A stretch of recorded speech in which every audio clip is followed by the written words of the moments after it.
617-830-4750 is the number. Let's go next to our caller from the 315 area code. Caller from 315, go ahead.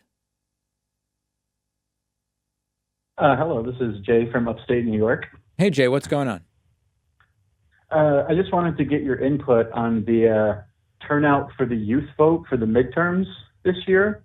How do you feel about the percentage? I believe it's roughly 30% of the youth vote turned out to vote. Well, listen, it's pathetic. I can't seem to express my frustration without expletives, so I wanted to get a more articulate view from you. Yeah, I mean, okay, so historically, we know that older voters tend to vote more until they get so old that it's like hard to vote, but then absentee ballots help that. But basically we know that younger voters are not voting in the same proportions as older voters, middle-aged, older voters, adults, whatever. Young adults vote the least. In midterms, the turnout is particularly low in general and also among young voters. If only, there's this catch-22 where it's not even a catch-22, it's more of a vicious circle. Young voters often don't participate because they don't understand how their participation will influence the system in ways that will change circumstances for them. They're like, my vote doesn't matter, it won't do anything. Well, if young voters voted at 60% instead of 30%, which that's still 40% of them not voting, right? If they could just have 60% of young voters voting, all of a sudden you would immediately matter because you're deciding elections, but they're choosing not to do that. And it's this depressing, disappointing, vicious circle. So yeah, I'm always disappointed by the pathetically low voter turnout. Young people especially should be voting because they actually have a chance of steering the ship now before they end up taking over control of a society that they played no role in directing to begin with.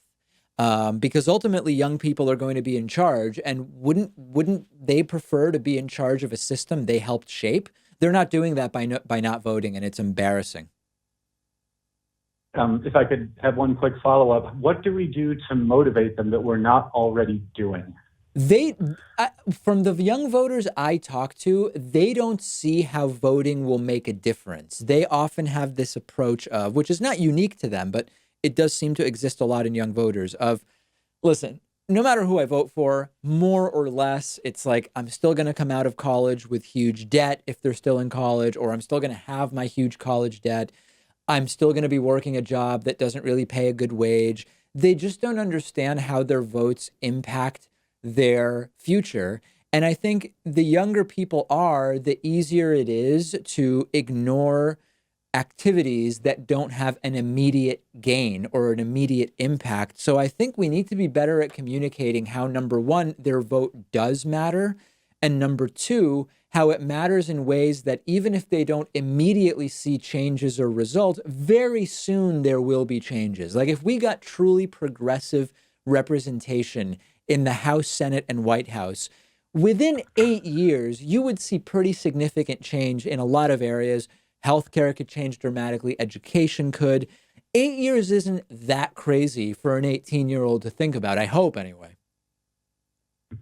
As opposed to a 92-year-old. Sure. Thank you. Yeah. Thanks for the call. Really appreciate very much. it. Very important issue. Young people, man, you got to vote. Today's program was made possible in part by Blinkist.com/Pakman. I love Blinkist. It's the really perfect app for anybody who likes politics and learning. And if you're watching or listening to the David Pakman Show, I'm sure you love politics and learning. And what Blinkist does is take the best and most popular nonfiction books, they condense them into 15-minute audiobooks that you can listen to in one sitting, and you can learn about politics, philosophy, psychology, economics. Often, we don't have the time to actually read as many books as we would like. I know that I'm at my limit for how much I can read. And this way, you can absorb the most important, valuable information from books in just 15 minutes, maybe on your way to work, maybe on your way to the gym, maybe cooking vegan recipes at home, whatever is your thing. And our audience can get a 7-day free trial by going to Blinkist.com/Pakman. If you're watching on YouTube, I've put a link in the video description. And after the free trial, if you like it, and I think you will, you can continue enjoying thousands of condensed audiobooks for just about $5 a month. You can go to blinkist.com/PAKMAN to sign up.